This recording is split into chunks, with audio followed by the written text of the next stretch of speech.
everyone, and welcome to English Pod. My name is Marco. My name is Catherine, and today we're talking all about cars in this intermediate level lesson. That's right. We have a little bit of problems with our car, and we're going to talk about some possible solutions to these car problems we have.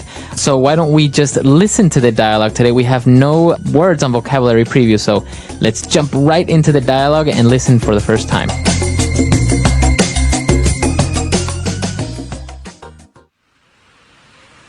Car Trouble Center, how may I help you?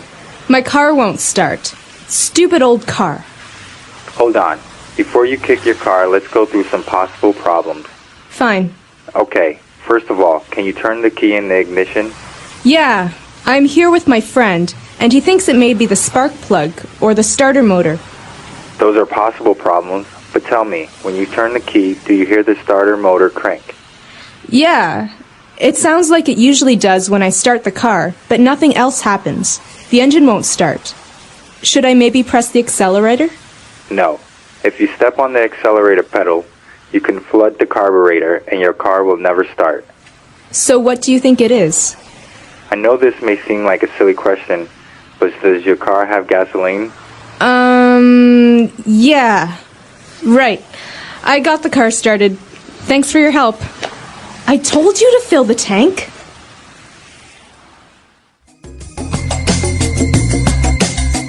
Okay, so this dialogue reminds me a lot of a radio show in America called Car Talk. And the hosts of the show, like Marco and I today, they talk about how to solve problems, and they ask you questions to find out what the problem is. So it's a really helpful show, but let's take a look at some of the phrases and words that you heard so we can understand what exactly is going on here. Language takeaway. All right, so today on Language Takeaway, we have 5 words, and they're all very specific to the car. So why don't we start with the first word? It's a noun, and we are talking about the ignition. Ignition. The ignition is the first step to... The ignition is a part of the first step to starting a car. Basically, under the wheel of the car, the steering wheel, there's usually a silver hole where you can put the key in. Mm-hmm. This is the ignition. It starts the car. Exactly. So you put the key in the ignition and you can start the car. And to start the car means to turn it on, to get it going. That's right. And so ignition is the first step, starting the ignition. Okay. So moving on to our next word, we have a word that's formed by 2 different parts. A spark plug. A spark plug. Spark plug. So a spark plug is an electrical object. Basically, this has to do with electricity and the way that the car gets energy. So it's called a spark plug because it creates a spark, which is a brief burst of current. So this basically creates a small spark of electricity, and this makes the gasoline ignite, so that's what makes the car go. Right, so energy is taken from the battery to start a small fire, basically, so which then starts the engine. Spark plug, it's a very small but very important part of a car. Very good. And moving on, we have the starter motor. Okay, to be very honest with you, I'm not a car person, so I'm not sure what the starter motor is. Maybe you can explain this to us, Marco. Okay, so basically your car runs on gasoline, right? So you put your key into the ignition and you turn it, right? This in turn sends energy to this little motor called a starter motor. And that basically gets the car going by means of an electrical current before the gasoline ignites. So it's like a little electrical motor that makes the spark plug ignite and causes some of the mechanical parts like the pistons move within the car, and then it turns on. Okay, so again, this is all about the beginning of when we turn the key in the ignition, what happens. This is a starter motor. So once we've turned the car on, we've turn the key in the ignition, we have to worry about giving the car gas. So we can control gas with the accelerator pedal.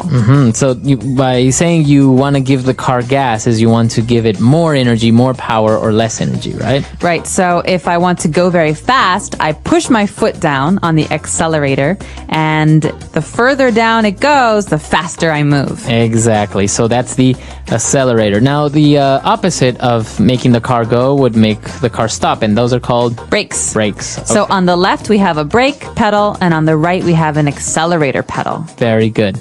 Okay, and talking about acceleration and gas, we have a very specific mechanical object, and that's called a carburetor. Okay, again, carburetor. I know that this is under the hood of my car, but I'm not sure what it does. Let's talk about this. All right, so it's not very common to have a carburetor anymore in new cars, but basically it's a small device that controls the flow of gasoline from the gas tank to the engine. And basically what it does, it makes the gasoline into a type of very thin mist. And that's what that way the gasoline can ignite easier. So the further down you push your foot on the accelerator, the wider the little gap or the hole will open on the carburetor, and that way your car will go faster. All right, very good. So that's all we've got for language takeaway today, but don't go anywhere. We'll be back in a second with Fluency Builder.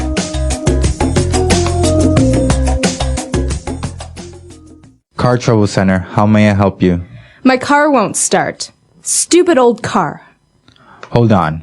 Before you kick your car, let's go through some possible problems. Fine. Okay, first of all, can you turn the key in the ignition? Yeah, I'm here with my friend, and he thinks it may be the spark plug or the starter motor. Those are possible problems, but tell me, when you turn the key, do you hear the starter motor crank? Yeah, it sounds like it usually does when I start the car, but nothing else happens. The engine won't start. Should I maybe press the accelerator? No. If you step on the accelerator pedal, you can flood the carburetor and your car will never start. So what do you think it is? I know this may seem like a silly question, but does your car have gasoline? Yeah. Right. I got the car started. Thanks for your help. I told you to fill the tank. All right, we're back. So now why don't we take a look at 4 key phrases that we have for you on Fluency Builder. Fluency Builder. Okay, this first phrase. So you heard the phrase at the beginning, Car Trouble Center. But Car Trouble Center, that's maybe the name of a fake company that we use. But the phrase car trouble is very, very common.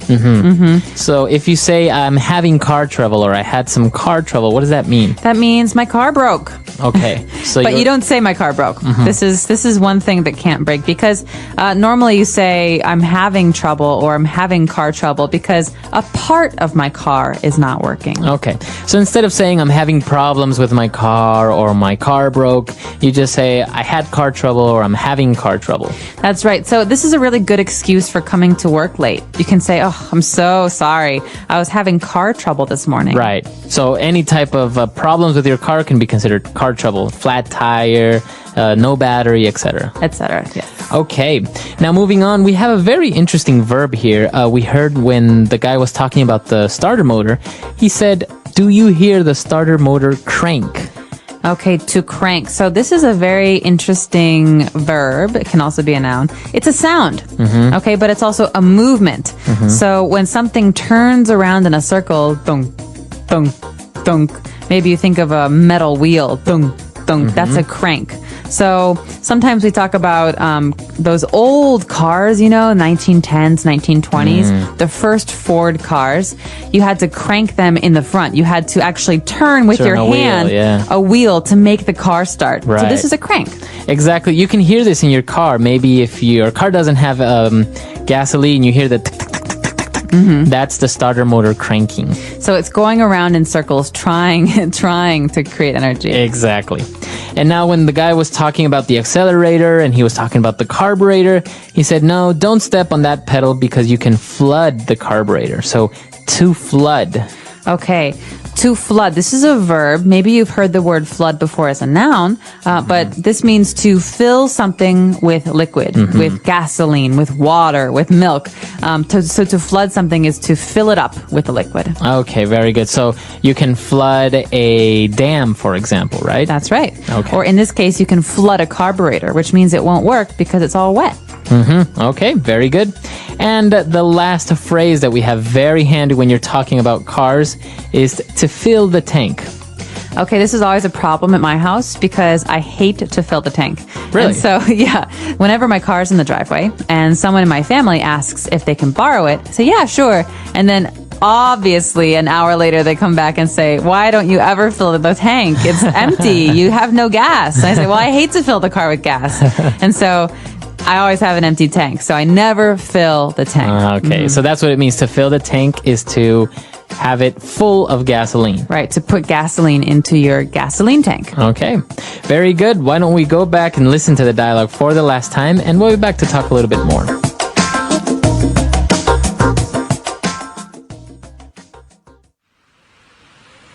Car Trouble Center, how may I help you?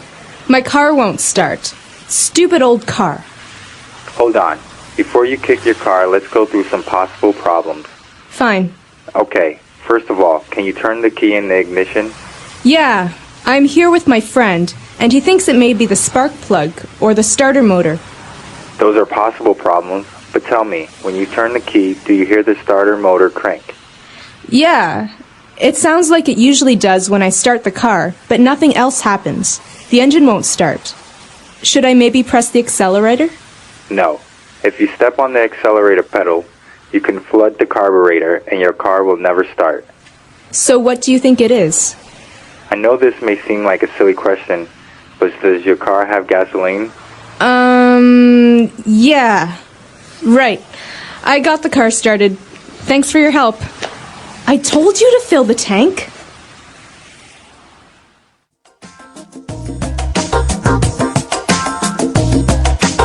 All right, we're back. So, talking about cars and car trouble, I understand, for example, in some countries, when you're getting a driver's license, you're forced or obliged to learn a little bit of car mechanics. You have to learn about the engine or how to change your tire and basic things like this. That's a brilliant idea. In America, you don't have to know how to fix your car. You have to know how to pay someone to fix your car. But basically, we only learn the rules of the road. So the signs and the basic rules. Really? Yeah, but I think it would be very helpful to know how to fix a tire or how to change the oil in your car. I mean, is this a requirement in Ecuador? Yeah. When Really? when you're getting your driver's permit, your driver's license, you have to take a course which shows you the mechanics of the car, first aid course, and also basic road rules and all that stuff. But basically, because it can be something very simple, like for example, they show you where the battery is, where you can check the oil and basic things like this. So maybe the little cable from the battery just came loose, and that's why your car won't start. Yeah. So instead of you waiting for 2 hours until somebody comes and picks you up, or a tow truck, you can just check very briefly basic things that can maybe go wrong in your car, and you can just go on your way. That's awesome. I Yeah. had my dad for that. You would My call dad your said, I'm not going to have a little girl who doesn't know how to change a tire or who doesn't know how to check the oil levels. So, yeah, but not everybody has a parent who will teach them. Right. No, and it's very handy because, for example, you get a flat tire, and sometimes, cars can be a little bit tricky. The wheel nuts are sometimes covered by a plastic cover, so Yeah. you don't know how to take it off. There's a special tool for that. Or the jack. Sometimes the jack is not the normal one that you have to pump up Yeah. and down. It's a little one that you have to turn a lever and you have to do this. So it's very, very useful to know these things. Absolutely. I'm curious to know if our listeners out there have experience with cars and car mechanics. And if you have this rule, like Marco says they have in Ecuador, about learning about cars before you actually get your driver's license. Yeah. Let us know on our website, englishpod.com. We hope to see you there. All right, guys. Bye. Bye.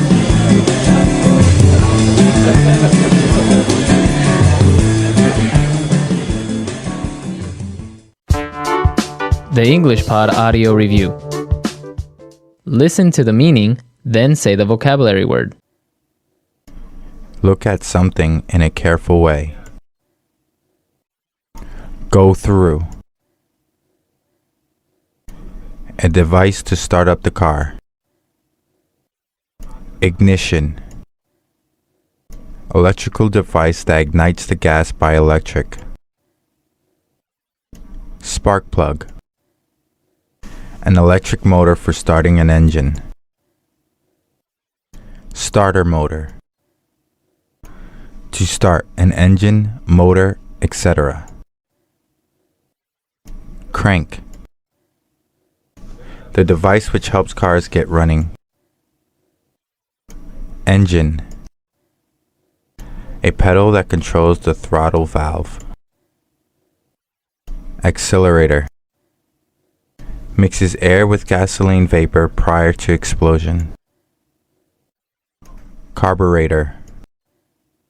Let's try that faster. An electric motor for starting an engine.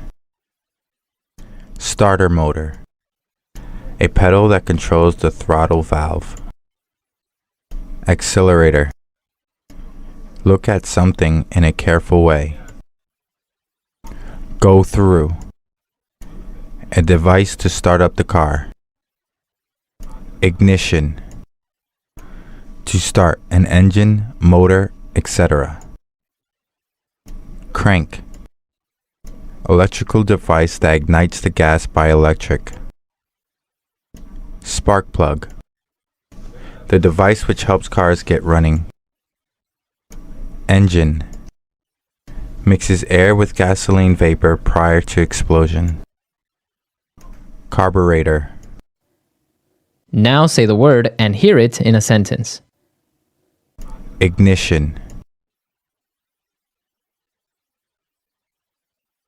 He turned the key in the ignition and the truck roared to life. Ignition.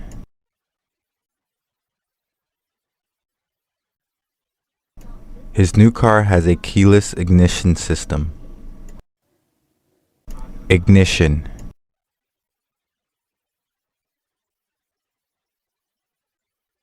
I put the keys into the boat's ignition switch and turned it on. Spark plug.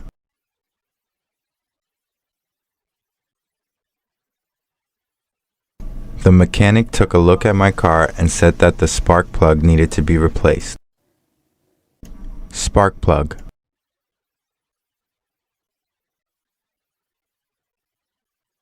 Tens of thousands of volts travel down the spark plug to ignite the fuel. Spark plug.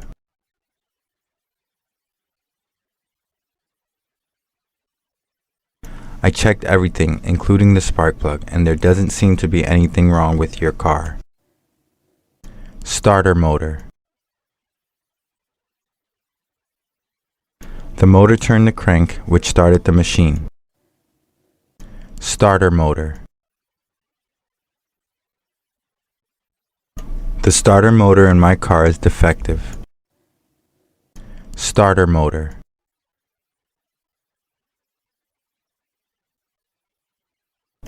I ripped the cord on the boat's motor and started to travel across the lake. Crank.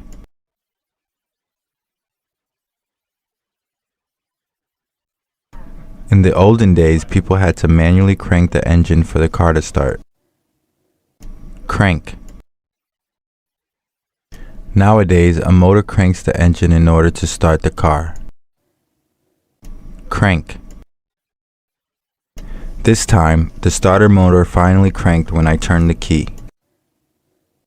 Engine. Can you start the engine about 5 minutes before we're supposed to leave? Engine. The engine sputtered and then it died. Engine.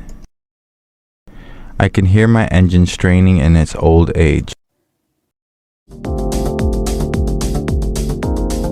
Hello, everyone, and welcome to English Pod. My name is Marco. My name is Catherine, and today we have a very, very useful intermediate level lesson for you all about the weather. That's right. So obviously we have seen the news, and sometimes on the news we have the weather report. So today we're going to learn all about that weather report in English.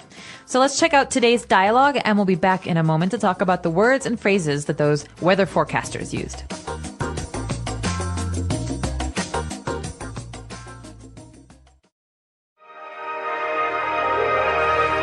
And those are today's top stories. Now let's go to John for the weather. John, what does the forecast look like for our weekend travelers? I'm afraid we're in for a rough weekend, Mary. There's a storm system moving through the East Coast. It will be drizzling all day today, and there's a 60% chance of thunderstorms this evening. It will be warm and humid all weekend. In the Midwest, expect strong winds and a low of around 40 degrees. That's pretty chilly for the summer. Will it rain on Saturday? Unfortunately, yes. It will be clear early Saturday morning, but there is a high chance of showers and thunderstorms later in the day. There is a severe thunderstorm warning for some parts of the southeast. Folks in those areas might see some hail and flooding, especially in areas that have been experiencing record-high rainfalls. That certainly sounds like a dreary Saturday. It gets better on Sunday, though. The storm systems move east and the skies will clear up at night. It will still be rather cool with highs in the low 50s. The west coast will be experiencing some unusually chilly weather, but at least the sun will come out. I advise weekend travelers to be careful, especially while driving. Back to you, Mary. Thanks, John. And there you have it. Looks like it's a weekend to stay at home.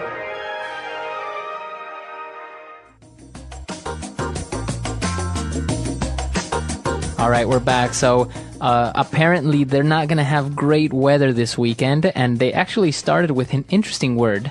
And actually the commentator started with asking the weatherman, John, what does the forecast look like for our weekend?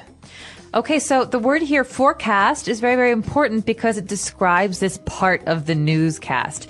A forecast is basically a prediction or a description of the future weather situation. That's right. So we're talking about the weather forecast. Now, it's very interesting because we can also use that in business. For example, in budgets, you can say, what is the financial forecast of the company?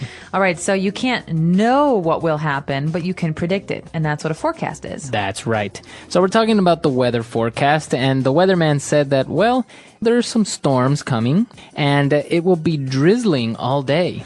Okay, so to drizzle is a verb, and it's like the verb to rain, except it's less by degree. So it's very light rain. Yeah, it's kind of like if I spray you with water from a spray can or something. It's like drizzle. It's just little dots of water. It's That's not right. like you're getting wet. You don't really have the normal heavy raindrops. You just have a little bit of water coming down. But it's annoying because do you bring your umbrella? Do you leave your umbrella? So drizzling is a kind of rain that's very, very light. That's right. All right, so it's going to drizzle all day. And the weatherman also said that we might have some thunderstorms. Okay, so thunderstorms are very different. Thunderstorms are a kind of storm where there is thunder. So thunder is the loud noises when there's lightning. The lightning, okay. So lightning is like the flash that you get from the sky, and thunder is the hard sound that comes after. The boom. That's right. Yeah, so remember, lightning. Light is the light that comes down from the sky, lightning. And thunderstorms are just those loud noises that the lightning makes. So usually with thunderstorms, we have very heavy rain. That's right. And that's why it's different from drizzling, which is very light. Okay. Now we're talking about water. We have drizzle, we have thunderstorm. Now what about a shower? Because the weatherman said there is a high chance of showers. Well, yes, there's a high chance of showers. I take showers every day. Thank you very much. But that's not the kind of shower we're talking about here, is it? That's right. Think about it, though. It's similar. A shower, when you wash yourself, is water coming down on top of you. Well, in this case, it's a rain shower. So it's rain that's happening. Okay, so it's rainwater that's coming down, very similar to the shower that you take in the morning. The difference, though, is that a shower is a noun and to rain is a verb. So it will rain tomorrow, or we expect showers tomorrow. Both mean the same thing. All right, very good. And, well, talking about showers and thunderstorms, there's also another type of water that falls from the sky. This is called hail. Okay, so hail is difficult to describe because it's like ice, but it's not really. It's just usually hard, almost like marbles, like hard balls of rain that come down. So it's not snow. That's right. It hurts when it hits you. Sometimes it's very big, sometimes it's very small, but it's heavy, hard things that come out of the clouds. Yeah, so just think about it. It's very, very similar to ice. It's the small pieces of ice coming down from the sky. So that's hail, but obviously very different from snow because, as we said, it's hard. Snow is very soft. Yes. And, well, with this type of weather going on the weekend, the commentator said, wow, that certainly sounds like a dreary Saturday. Okay, dreary is a great word to describe it. So as you can tell, it's going to rain. Dreary is not a good thing. It's not a happy thing. Okay. So something is dreary when it's not very exciting. It looks like it'll be dull or sad or boring or dark. Now, can you describe a person like this as well? Yes, he's a very dreary person. He's never optimistic. He's always down and, kind of quiet and sad and down. Boring. Yeah. Okay, so that's what it means. Something that's boring, not very exciting, or very calm. But also dark. There's a dark element to it because something okay. is dreary. There's no sunshine, there's no light, there's no optimism. So you can say it's a dreary day. Yeah, very dreary day today. No light, no sunshine. Okay, very good. We've taken a look at a lot of vocab there. Why don't we review what we've just learned and listen to the dialogue again?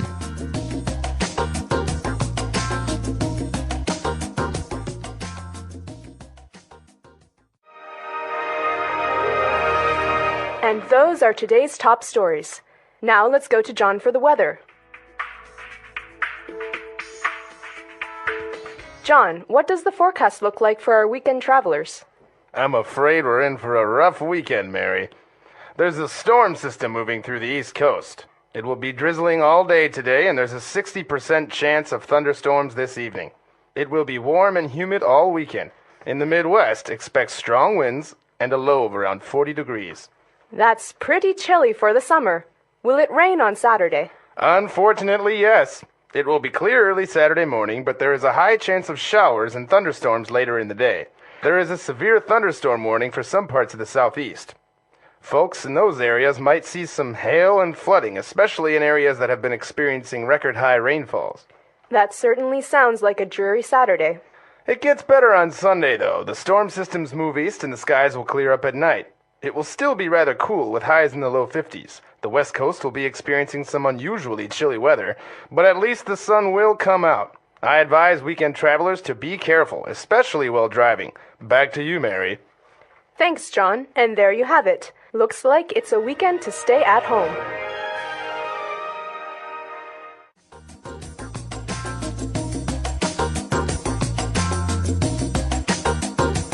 All right, we're back. So now we're going to talk a little bit about some phrases that we've chosen for you on Fluency Builder. Fluency Builder. So when we're talking about forecasts, remember that we're talking about things that aren't certain. We have to explain that there is a possibility of rain or a possibility of sunshine. And usually in the weather report, they will use percentages to describe how likely something is to happen. That's right. The weatherman said there is a 60% chance of thunderstorms. Okay, so 60% is not very likely, but it's also not unlikely. It means that it might happen that it rains. That's right. So as you said, it's a way to measure what the probabilities are. Because imagine if the weatherman says it might rain tomorrow, you're like, well, maybe it really will, or maybe it's very unlikely that it won't, or we don't really know. Exactly. So for example, if the weatherman says there's a 95% chance of rain tomorrow, do you bring your umbrella? Yes. What if he says there's a 5% chance of rain tomorrow? No. So you have to think about the probability. 60%, it's maybe half and half, but 95%, it's very likely to happen. That's right. And he also mentioned there's a high chance of thunderstorms, or maybe you can say there's a low chance of hail. Right. So he's basically saying, he or she is basically saying, it's possible that this will happen, or it's not likely this will happen. They're trying to help you out. They can't say this will happen because they don't know. Okay, so the word for probability here, the key word is chance. There is a good chance that it will rain. So chance is probability. Right. So, for example, what's the chance it will rain tomorrow? Well, there's a high chance. Okay, very good.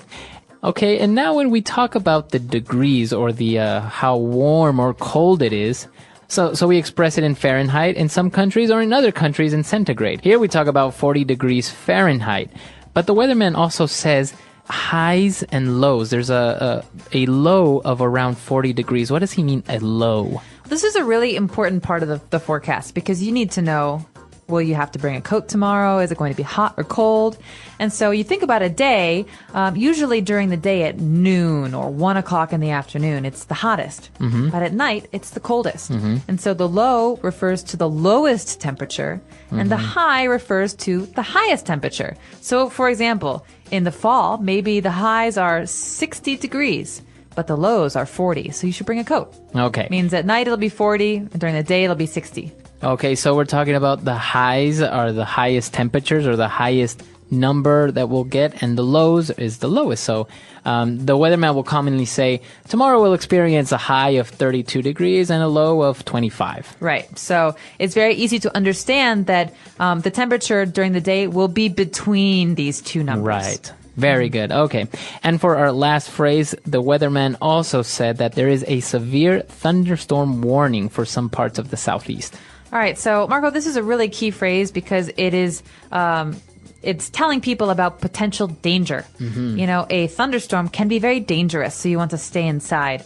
So a severe thunderstorm warning, severe means very, very serious, is something you should pay attention to. That's right. But now, the interesting thing is that we can change the noun, in this case, thunderstorm, and we can talk about, for example, a severe tornado warning. All right, so if there's a severe tornado warning, then I really have to pay attention to the weather and be careful not to go outside. Or even a severe flood warning. You need to know that the streets might become flooded and prepare. So they're saying that there's a very high probability that this might happen, so they're warning you to take precaution. All right, so pay attention to that last one. And we're going to listen to today's dialogue one more time. We'll be back in a moment to talk a little bit more about the weather.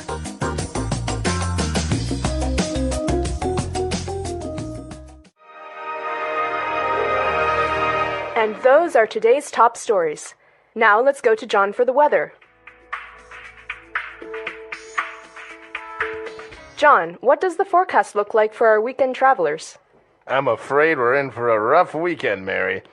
There's a storm system moving through the East Coast. It will be drizzling all day today, and there's a 60% chance of thunderstorms this evening. It will be warm and humid all weekend.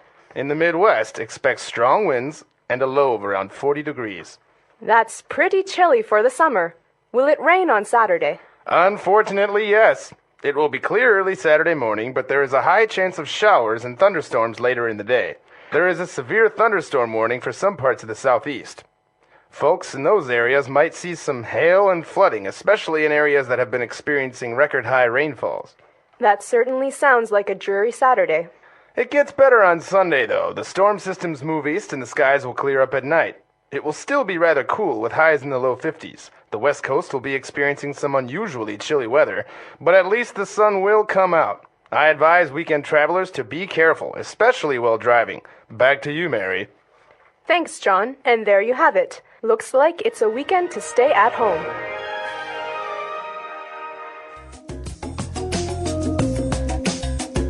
All right, so talking about the weather, it always seems like the weatherman is always wrong.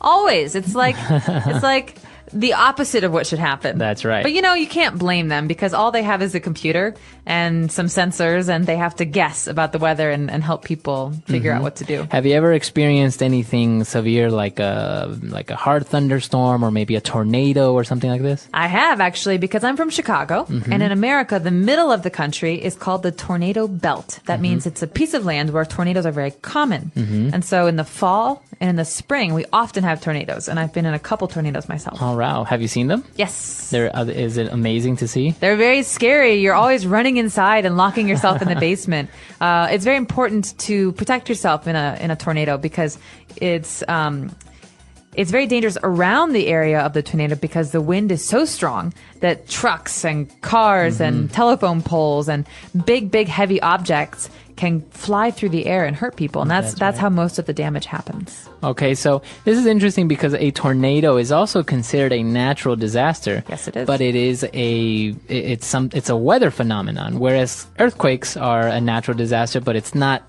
part of the weather.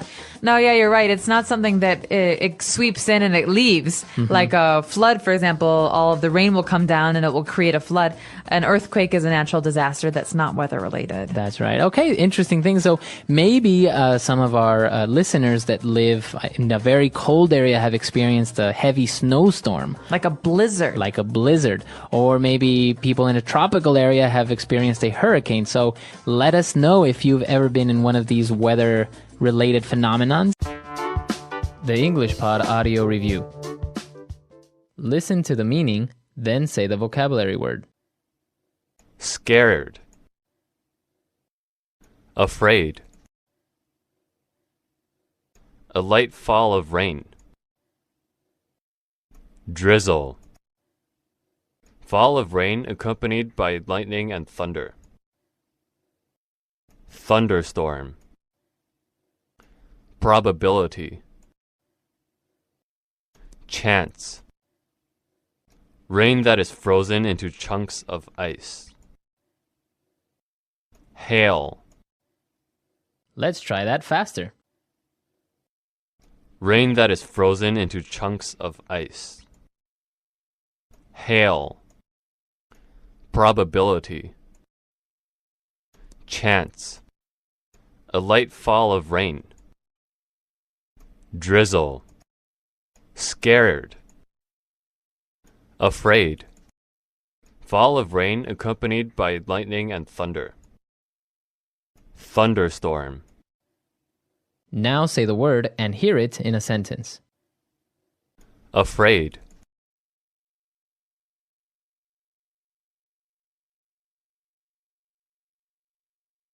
The project is due tomorrow, but he just gave it to us this morning. I'm afraid we're in for a long night. Afraid. I'm sorry, I'm afraid you misunderstood me. Afraid.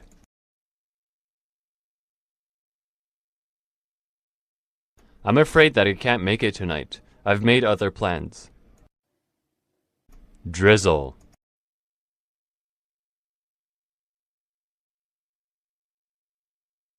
It's drizzling outside, so you should take your umbrella when you go out.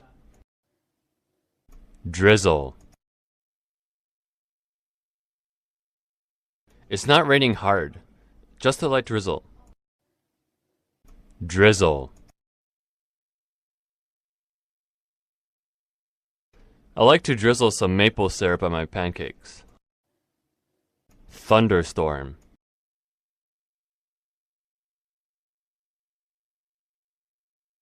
We planned to have a picnic in the park, but the weather report said there would be a thunderstorm today. Thunderstorm.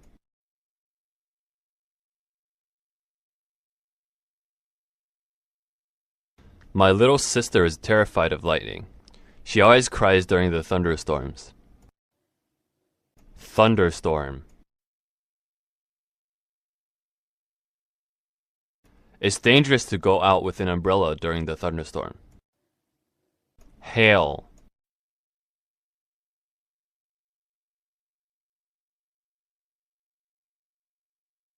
There's a 70% chance of rain today, so it might not be the best day to go to the beach. Hail.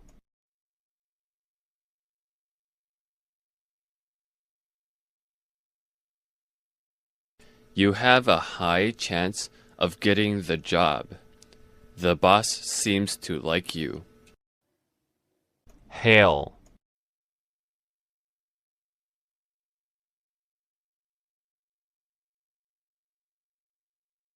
If you are careful and follow the rules, you have a very small chance of hurting yourself rock climbing. Hail.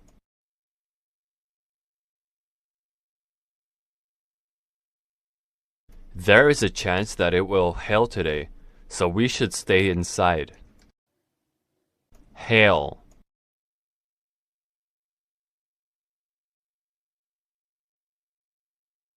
The last time it hailed, the roof of my car was badly damaged. Hail.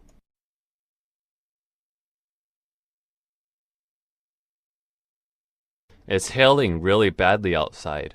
The hail is the size of tennis balls.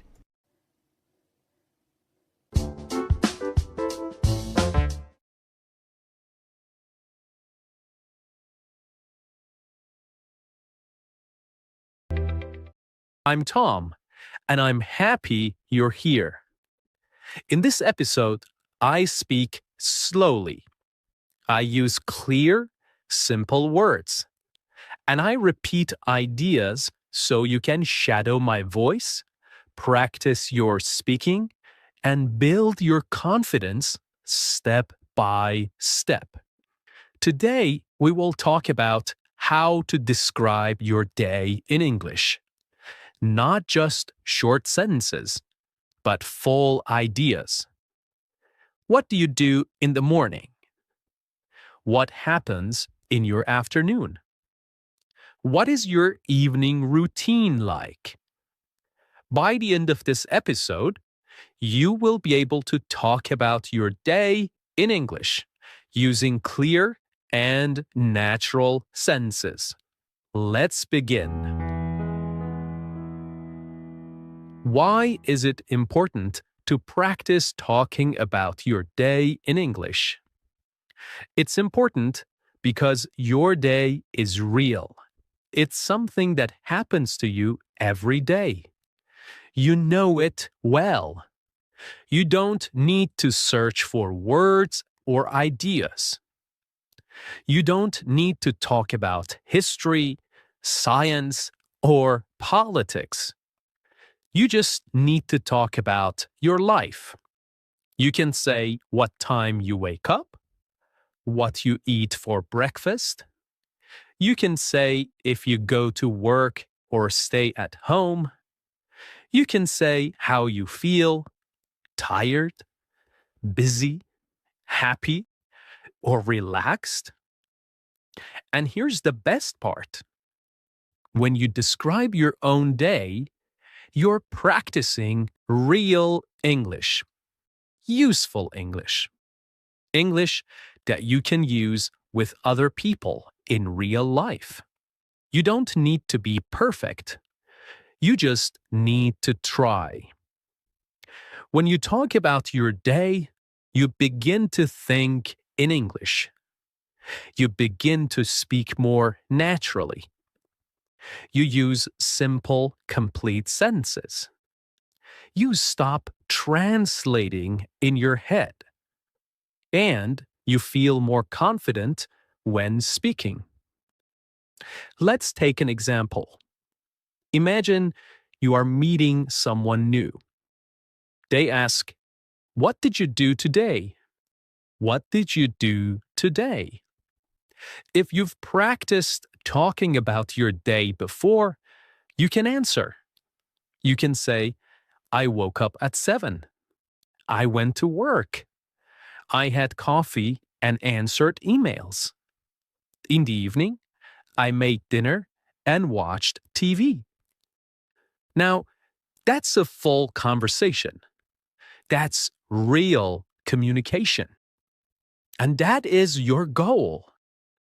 Even if you are alone, even if you're not in an English class, even if you are shy, you can still practice speaking English by talking about your day. So, whenever you don't know what to say, start with something simple. What did I do today? What time did I wake up? What did I eat? Where did I go? What did I do in the evening? These are good questions. They help you remember vocabulary. They help you build strong English habits. They help you think in full sentences without stress. You can do this in the morning to talk about yesterday. You can do this in the evening to review today.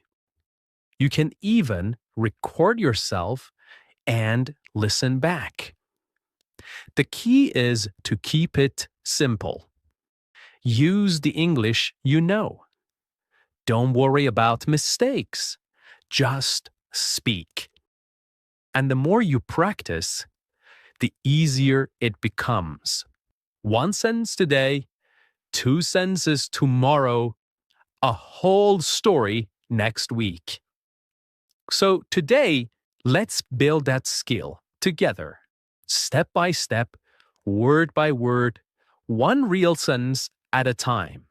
Okay, let's start at the beginning of the day, the morning. Morning is a very important part of your day.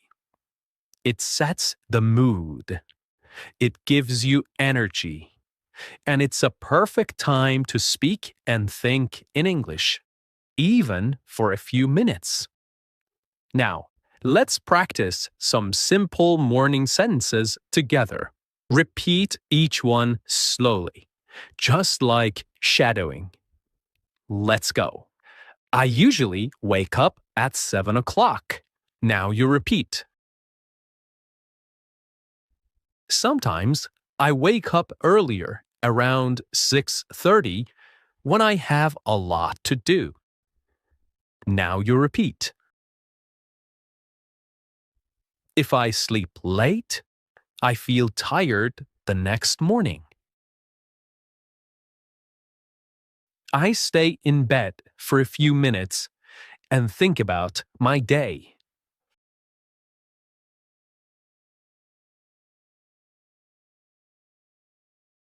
I like to take a deep breath and stretch my arms and legs.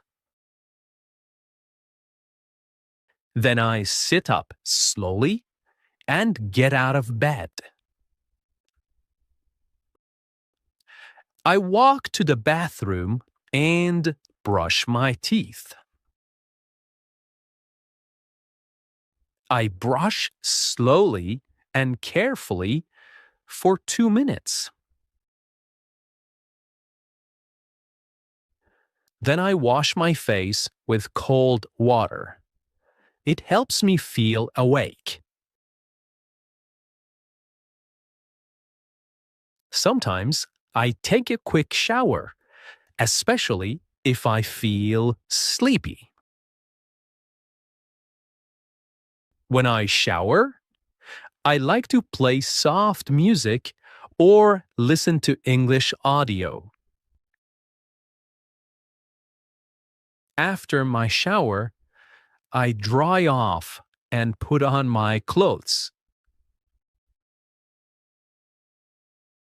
I try to wear something clean and comfortable. Sometimes I wear jeans and a t-shirt. If I have a meeting or class, I wear something more formal. Next, I go to the kitchen and prepare my breakfast. I usually eat something simple, like toast, eggs, and fruit. Sometimes I have cereal with milk and a banana.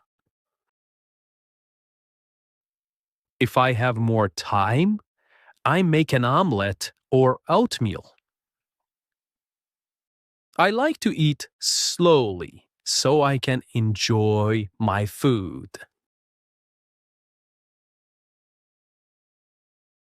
I drink coffee most mornings. Sometimes I drink green tea because it feels light and fresh. While eating, I sometimes watch a short video or check the news.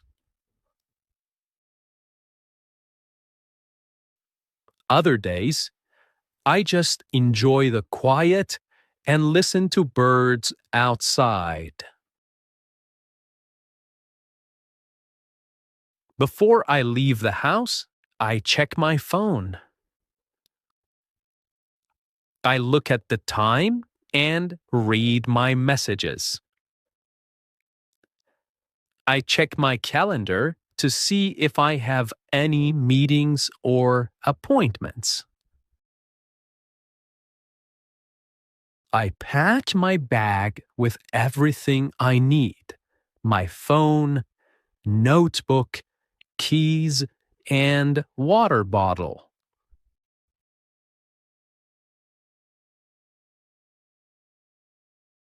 Then I put on my shoes and go out the door.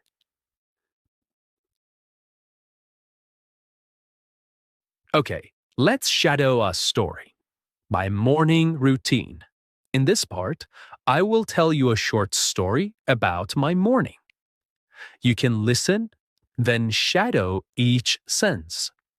You can pause after each line to repeat it slowly. Are you ready? Let's begin. In the morning, I usually wake up at around 7 o'clock. Sometimes I wake up earlier if I have a lot of things to do. I lie in bed for a few minutes and think about the day ahead. I stretch my arms, yawn a little, and slowly get up. Then I walk to the bathroom and brush my teeth for 2 full minutes. After that, I wash my face with cold water. It really helps me wake up. If I feel sleepy, I take a warm shower.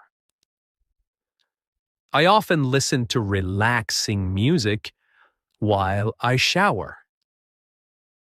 It helps me feel more calm and focused. After the shower, I put on clean clothes and check my hair in the mirror. Next, I go into the kitchen and start making breakfast. I usually eat 2 pieces of toast with butter and jam, and sometimes I add a boiled egg. I drink a large cup of coffee. That's very important to me in the morning. While eating, I sit by the window and look outside. Sometimes I hear birds singing, and I enjoy the peaceful moment.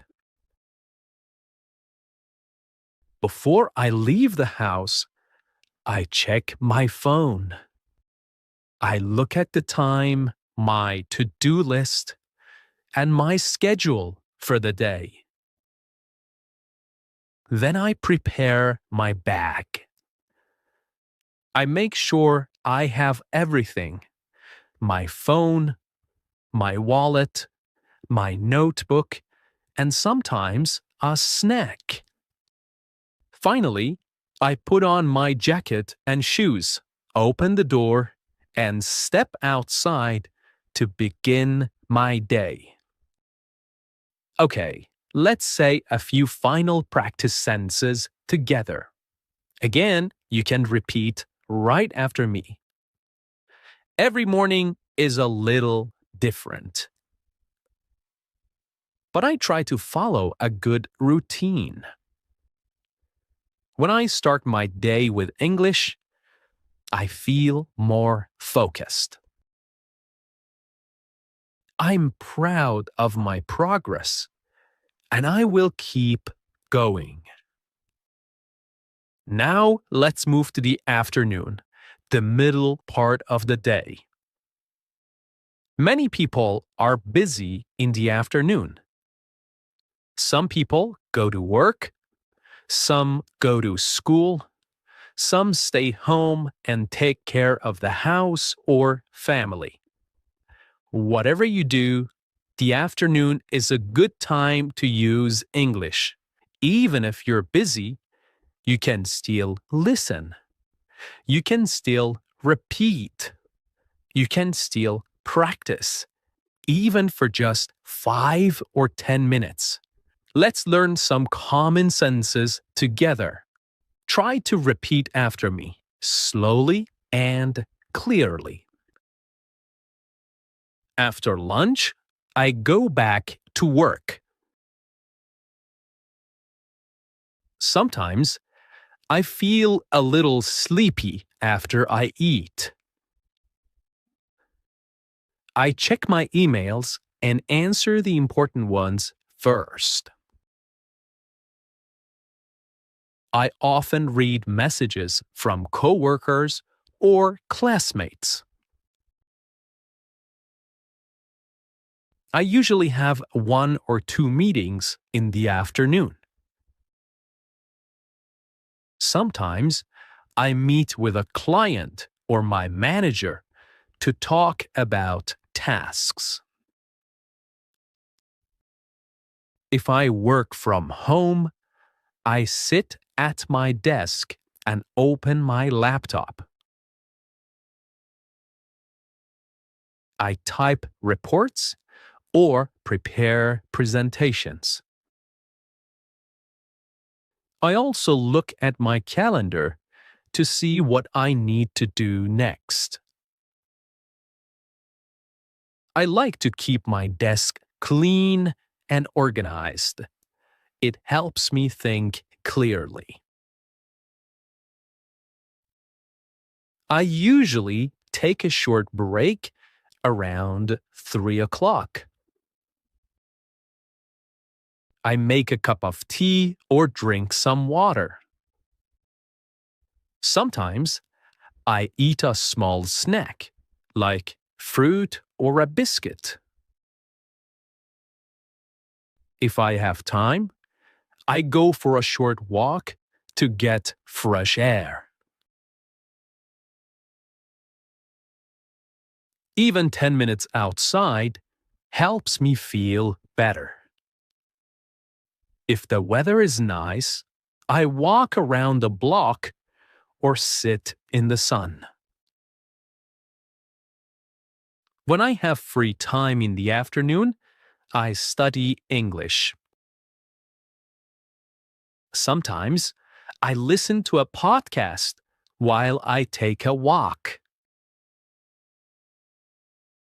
Other times, I read a short article or story online. I also watch slow English videos to help with listening. I repeat short phrases out loud to practice speaking. Shadowing helps me speak more fluently and clearly. Before I finish work, I write down what I did. This helps me stay organized and ready for the next day. Sometimes I write one new word I learned today. I like to review my English notebook before I stop for the day. I will now tell you a story about my afternoon. You can listen, pause, and repeat after me. Try to copy my rhythm and tone. This is a great way to shadow and learn. After lunch, I usually go back to my desk to continue working. I check my emails and write a to-do list for the afternoon. I often have a video meeting with my team. We talk about what we finished in the morning and what we will do next. The meetings are usually short, about 30 minutes. After the meeting, I take a short break. I walk to the kitchen and make a cup of tea or black coffee. I drink slowly while standing near the window. Sometimes I step outside for some fresh air. If I have free time, I use it to study English. I usually listen to a podcast like this one, or read a short story. Sometimes I watch a video where the speaker talks slowly. I pause the video and repeat the sentences. This is shadowing. It helps me speak more naturally and understand better. Before I stop working for the day, I write down a short summary of what I did. I also write one sentence in English to describe how I feel. For example, I finished all my work today and I feel proud. I didn't study much today, but I will try again tomorrow. This helps me reflect and stay motivated. Okay, now it's your turn. You can pause this episode for a moment. Try to talk about your afternoon, just like I did. What do you usually do after lunch? Do you go to work? Do you go to class? Do you stay at home and rest or study? Use short sentences. It's okay if it's just 3 or 4 lines. The goal is to speak, not to be perfect. Okay, let's try some sentence starters together to help you speak. I will say the beginning of the sentences, and you try to complete them, okay? In the afternoon, I usually... very good. After lunch, I like to... Good job. Sometimes I feel... Well done. I usually take a break at... Perfect. Before the afternoon ends, I... Very good. Okay, the evening and night. Evening is a special time, a time to relax and review the day. Let's repeat some useful sentences. I come home at 6 o'clock in the evening. I take off my shoes and sit down for a few minutes to rest. I sometimes watch the news or listen to music to relax. I cook dinner or I order food if I feel tired. I eat dinner at the table with my family. We talk about our day and share stories. After dinner, I clean the kitchen and wash the dishes. Sometimes, I go for a short walk after dinner.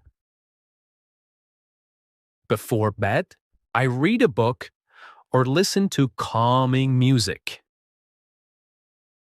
I take a shower and brush my teeth. I go to bed around 10:30 or 11. Okay, you have just listened to my full routine. Now I want you to speak about your day. Here's how you can do it. First, think about your day. What time do you wake up? What do you eat for breakfast? Do you work, study, take care of the house? What do you do in the afternoon? What does your evening look like? What do you do before bed? You can speak about today, or you can talk about a typical day, a normal day.